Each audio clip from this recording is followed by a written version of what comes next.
It's time for the Brouhaha Sports Show. Brouhaha Sports with award-winning sports writer Dale McKee and co-host Marshall Wood. Talking sports with the legends of the game and famous sports personalities.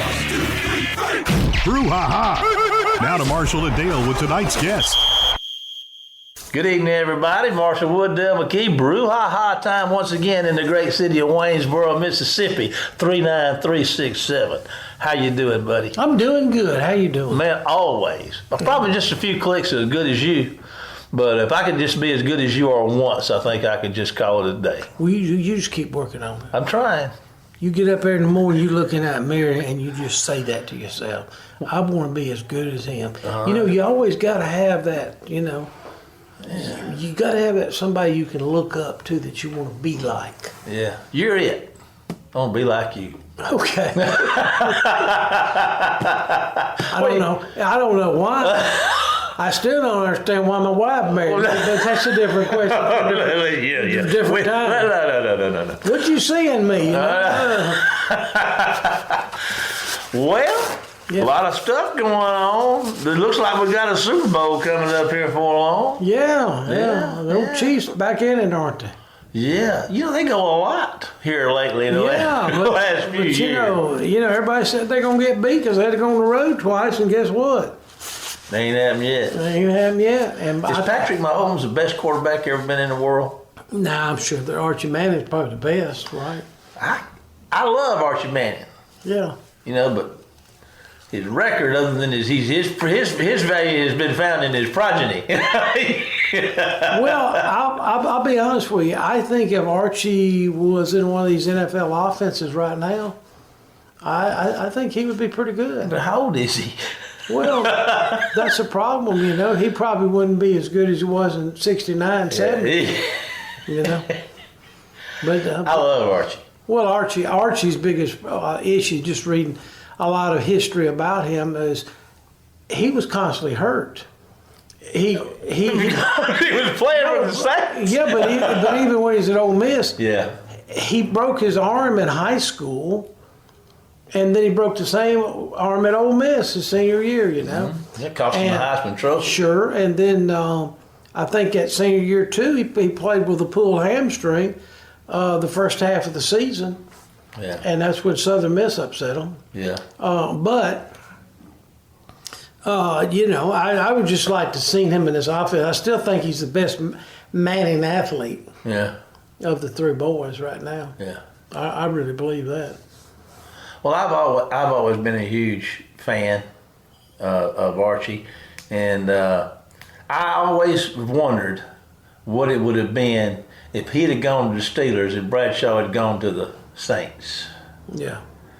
I think about what might have been, you know, because I really hold that guy in high regard.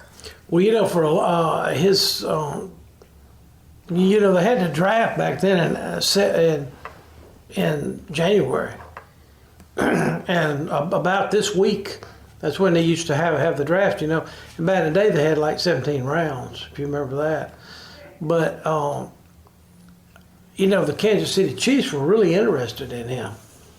And, you know, Hank Stram was such an offensive genius at that time. And then when Stram came to the Saints, I don't know if you remember, but Archie had to sit out the whole year. I remember that. You know, he had something wrong with him. I can't remember what it was, but he had to sit the whole year.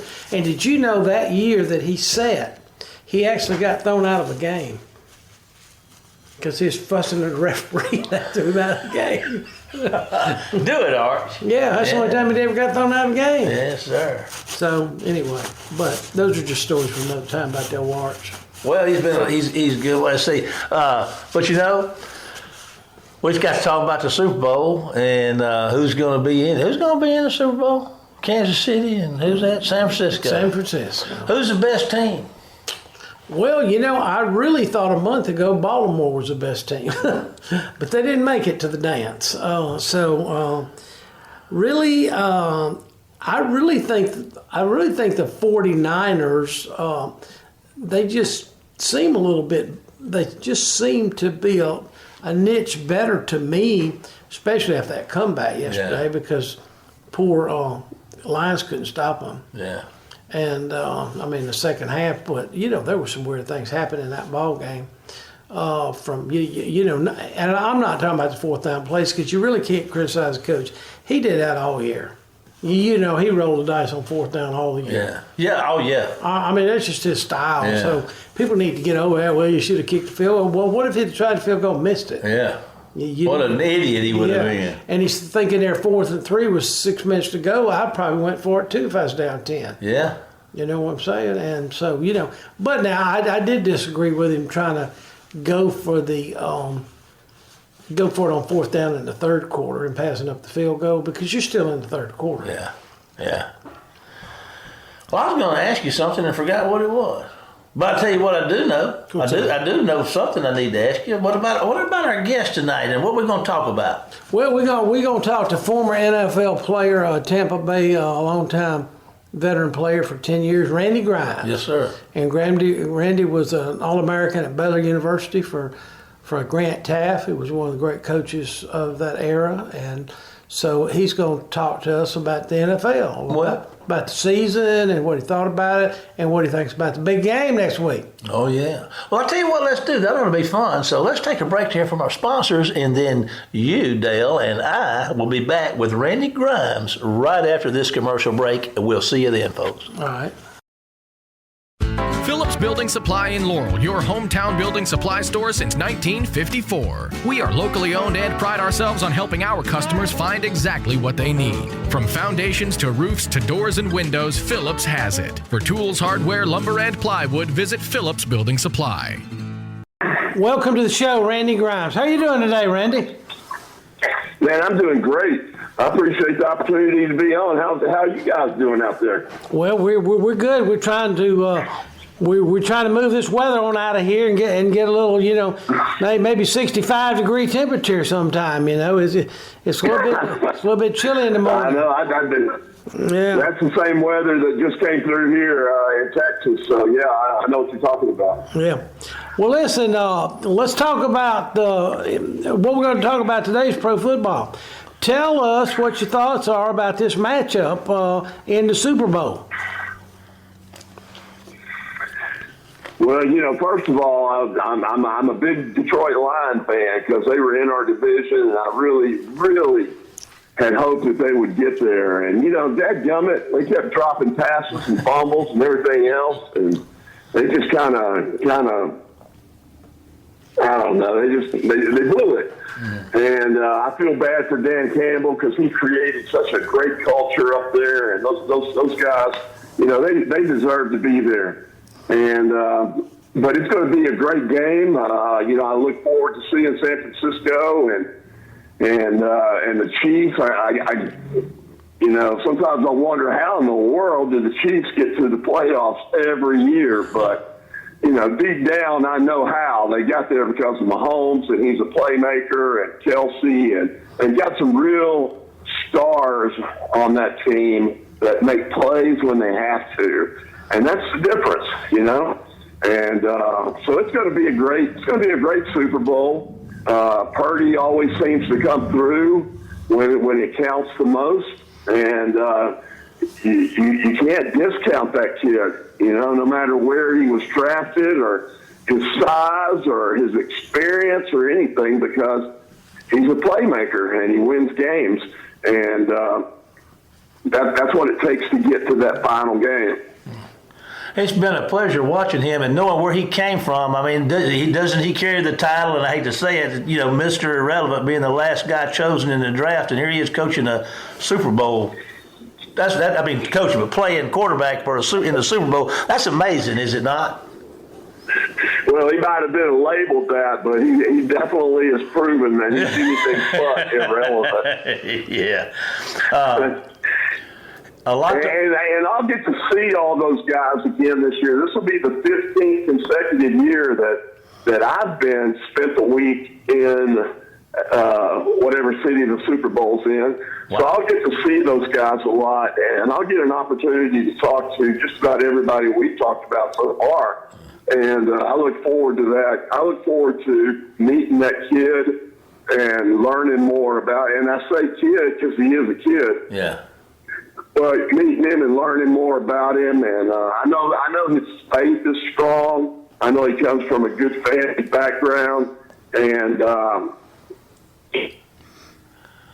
watching him grow over the next decade or so in this league.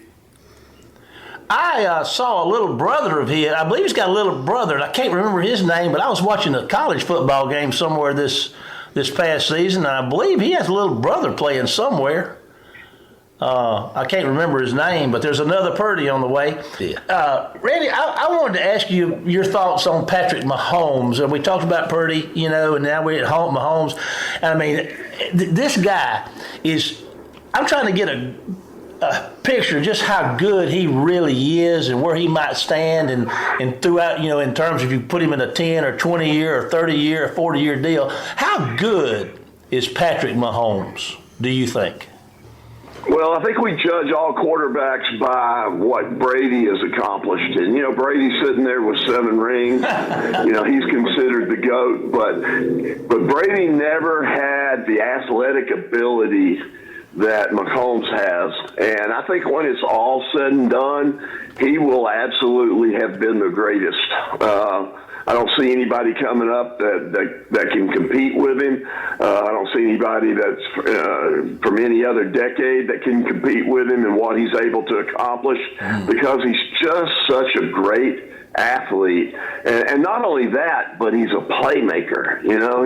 He's a backyard quarterback. Yeah. And he just makes things happen.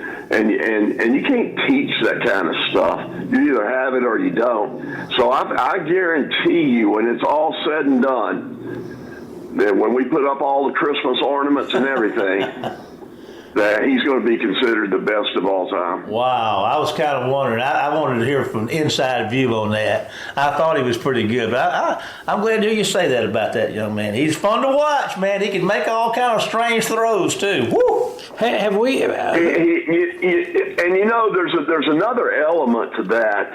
He's the kind of guy that an offensive lineman, that a receiver, running backs, everybody that's coming back to that huddle every time, especially when everything's hitting the fan, that's the kind of guy you want to see in control. Somebody that that is going to make a play, is going to try to make a play, that's going to get creative, that's going to do whatever it takes to make a play. And that's the kind of guy you want to come back to that huddle and look in the eye, because they're the ones that have that confidence that you're looking for.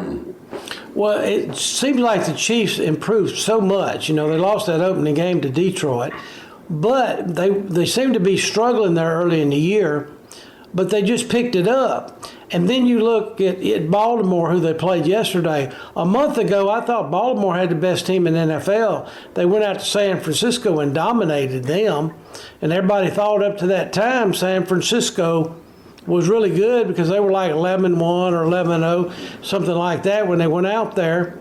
But I guess the of those teams, that I just mentioned, and even Detroit,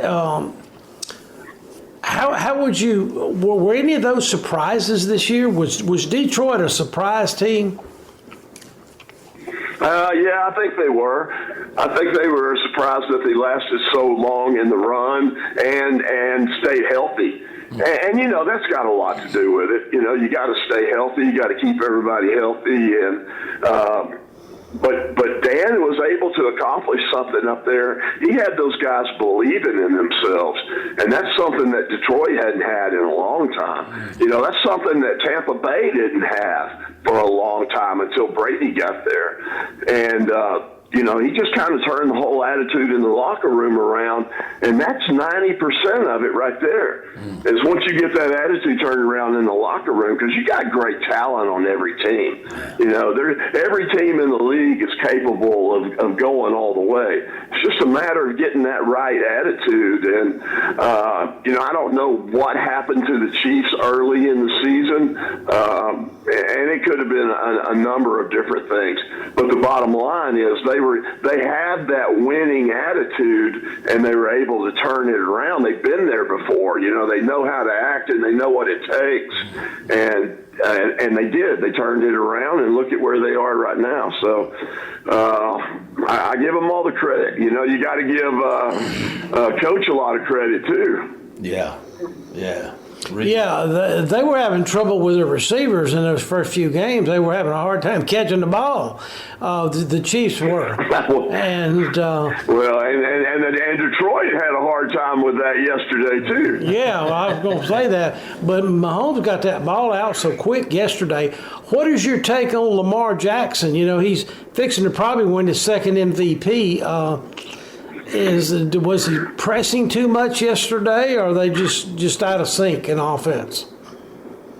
Yeah, I don't know. He's a playmaker too, but you know what? It seems like when things start collapsing around him, that he kind of collapses too. Maybe makes some bad decisions.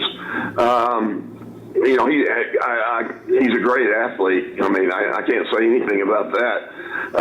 But he hadn't won the big one yet. So until you win the big one, you're just kind of a great athlete. Yeah. And nobody wants to just be a great athlete. When you get to that point, you want to be the GOAT. Yeah. Well, listen. What do you think about Jim Harbaugh?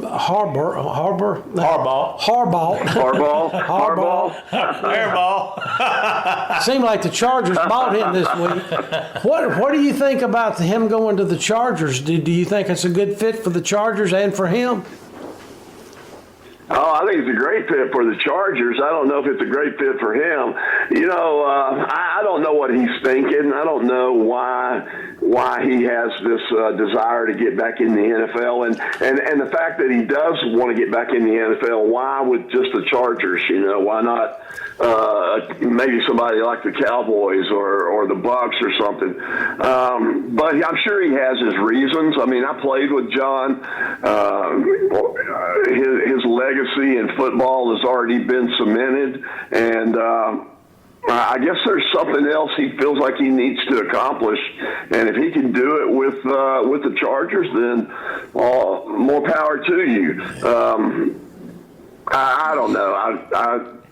I'm sure he has his reasons. Do you think more of these college coaches are going to look at NFL after all what's going on in the college game, from the NIL to everything else, the transfer portal? Do you think they might look at that? Well, I certainly wouldn't blame them, because college football is never going to be what it used to be. I mean, the NCAA has absolutely ruined college football with the NIL and the transfer portal. And, I'm sure Coach Saban will be the first to tell you that it's just not the same game. And might as well go to the NFL, because, that's the kind of money you're competing against now, is NFL money and NIL money. And I'm sick. I'm sick about what's happened to the college game. It sure is different, isn't it? And it's just going to get worse every year, Yeah, Lane Kiffin made a comment on that. And these kids are going to, they were already coming in spoiled and entitled, and now it's just going to be even worse. They're going to be coming into the league. They're going to be coming into the league, NFL, and making less money than they were in college. Yeah, that's what Lane Kiffin said. It's like a free agency with no caps. I mean. That's right. Yeah. That's exactly right. Yeah, it's just a free for all. Yeah, well, listen, getting back to the South Division, we had the Saints, Tampa Bay, Atlanta, and Carolina. Of course, Carolina, we can take them out. Nobody expected much of them, but it just seemed like Tampa Bay and Atlanta and New Orleans are all about 500 teams, I know Tampa Bay ended up winning the league, but so what are each of those teams maybe missing? Well, I know for the Bucs, I'm still not a Baker Mayfield guy, I don't know. He just still hadn't proven to me that he's the man. There's some coaching positions that probably need to be changed there in the Bucs. But yeah, that is absolutely the weakest division, I think, in the NFC. And although there's some good teams with some great talent, there's a lot of changes that need to be made, not only to personnel but to players. And hopefully they'll get back to where we once were in that black and blue division. That was, back when we had Chicago and Green Bay and Detroit and all those tough teams were in there. Of course, it'd never be the same, but I wish it would get back to have that same reputation. It's kind of like the old Southwest Conference. I miss that old Southwest Conference because the Big 12 is nothing like what it used to be. Yeah. Yeah, it's fixing to get a little bit, I guess, weaker when Oklahoma and Texas, the big two, kind of leave that conference, and it's kind of getting to where, even by them coming to the SEC, it's going to create problems for the SEC to me because of the fact that you're going to have 4 or 5 really good teams, and then everybody else is just going to be maybe lucky to be 500. It's just going to be different. And I'm sure the Big 12 or the old Southwest Conference went through that too a little bit. All right, you got any questions for him, Marshall? Well, it's going to come down to who can raise the most NIL money. Well, that's it too. Now, well, listen, I wanted to ask you now that you're out there in the Texas, Houston area. What about Fields? Is Fields? No, Fields is in. You talking about Stroud? Stroud, yeah. Tell us about Stroud. C.J. Stroud, Texans. Yeah. Tell us about what you think about his play. Oh, I love that kid. You talk about another playmaker now, that kid, and he's really got this city on fire. Everybody's elected. It's good to see. It's almost like we have that love you blue mentality back, that they used to have with the Oilers here in Houston, and everybody's excited, everybody's on board, and it's time for the Texans to start putting out a winner. And DeMarco's put on a great show, and everything that team is exciting to watch, and it's going to be for a long time.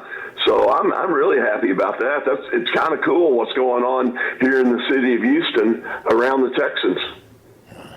I just went blank. No. A blank man. Oh, I was pointing to Marshall to ask you a question. I was trying to get him to contribute today a little bit. I'm working on him contributing a little bit. I'm watching the clock. We got 3 minutes. Never talked good about the Texans. Are we talking about the Texans here? No. Well, okay. Well, let's talk about the Cowboys then. Oh my gosh. Don't Is Dak? Tell us about Dax. Dax is a Mississippi boy. Really a Mississippi State guy. What is Dax the problem? What's the problem in Dallas? The problem with the Cowboys is at the very top. That's where the problem is. Bingo. I think Dak's a good quarterback. I don't know if Dak is the one to take them all the way. He's got some great talent around him, and that makes up for a lot. But, the problem with the Cowboys, in my opinion, is at the very top. And as soon as that guy removes himself from the equation, then I think they're going to start winning some games. Well, do you think what do you think about Belichick being a free agent and probably not getting a job this year? And he's the second most winningest coach in NFL history? Yeah, you would think Belichick would want to take a couple of years off maybe, or maybe go ahead and retire. What else does he have to accomplish? But I was surprised to see that he didn't get that Atlanta job, and I'm sure he'll get hired somewhere as a consultant, and that might be the best thing for him, and just kind of ride this thing out a little bit. Well, do you think he'll have another opportunity to break Don Shula's record? I don't know. I don't know. It depends on what owner wants to take a chance on that. You know, right now the trend is to hire these young kids or young guys and let them come in and build relationships with players. And I don't know. Obviously, Belichick doesn't fit that mold for sure, even though he has won everything that he's won. So I don't know. Listen, I want to touch base on something that's really important from prior conversations we've had with you, and I want you to talk about that for a minute because we're almost out of time. But talk to us about, I'm going to call it your ministry and what you're doing outside the lines with football players and things of that nature. Talk to us about that, if you would, for a moment. Well, I'll start it off by saying when I got sober 15, almost 15 years ago, there was nothing out there for former NFL players. So I went in with the NFL. We formed a division called the NFL Players Care Foundation and started reaching out to guys that I played with and against with mental health and substance abuse issues. And I started sharing my story, and guys started putting their hands up all over the country. Wow. Guys that had been out of the league for a while and were struggling in silence. And so that's what I do now is I help former NFL players. I help Major League Baseball got involved, NHL, NBA, pretty much every sport you can think of that has an organization that supports their former players. And that's who I work with and consult with for mental health and substance abuse issues. And I don't just work with athletes, though. So let's make that clear that you don't have to be an athlete to get help or use the resources that I have. You can be anybody, but you know we're in the middle of a huge epidemic, and that's substance abuse and mental health issues. And I want people to know that it's okay to not be okay, but you got to put your hand up and ask for help. Wow. And that's what I'm here for. Yeah. And I wrote a book that came out 2 years ago called Off Center. I was a center in the NFL, so that's kind of where it came from. And I wrote that book to help me and my wife wrote that book to help as many people and as many couples and relationships and parents with kids that are struggling with this as we could. And it's been really successful. And I just want people to know that I'm available, my resources are available, and that all you got to do is put your hand up and ask for help. How could we point people in your direction to look at the NFL Players Care Foundation, or where would we send them? Yeah, you can Player Care Foundation. You can go to proathletesinrecovery.org. That's my website. Go if you want to purchase the book. It's offcenteredthebook.com, or just go to the playercarefoundation.com website and look up all the information there. But if you can't find me on social media, then you're not trying very hard because I'm everywhere. Well, listen, Randy, we thank you so much. We're out of time. We thank you so much for taking your time to share with us and our audience, your thoughts on professional sports and on the ministry that you've committed your life to now. It's really encouraging, and we salute you and you're honoring Christ the way you do. We salute you, brother. I'm going to ask you to hang on just a moment. We're going to sign off, Dad. We're going to go to a commercial break. Phillips Building Supply in Laurel, your hometown building supply store since 1954. We are locally owned and pride ourselves on helping our customers find exactly what they need. From foundations to roofs to doors and windows, Phillips has it. For tools, hardware, lumber, and plywood, visit Phillips Building Supply.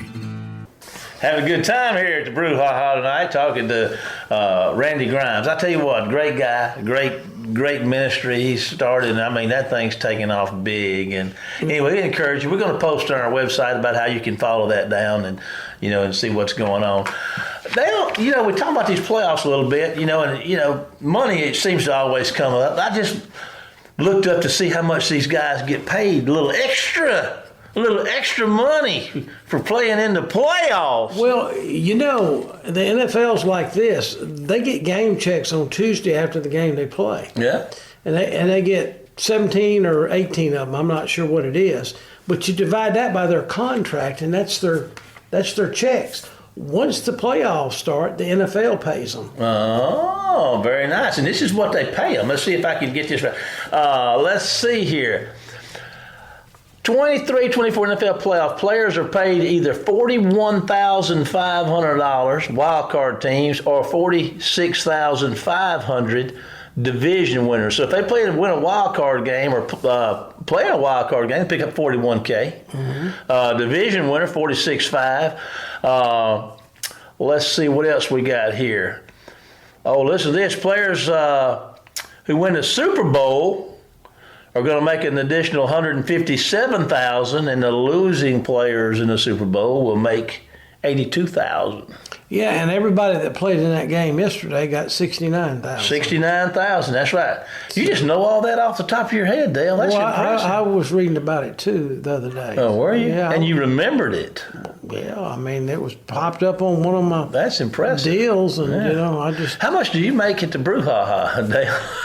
I wouldn't mind making $69,000 for each show. 69. They don't pay you that? They pay me 69 cents.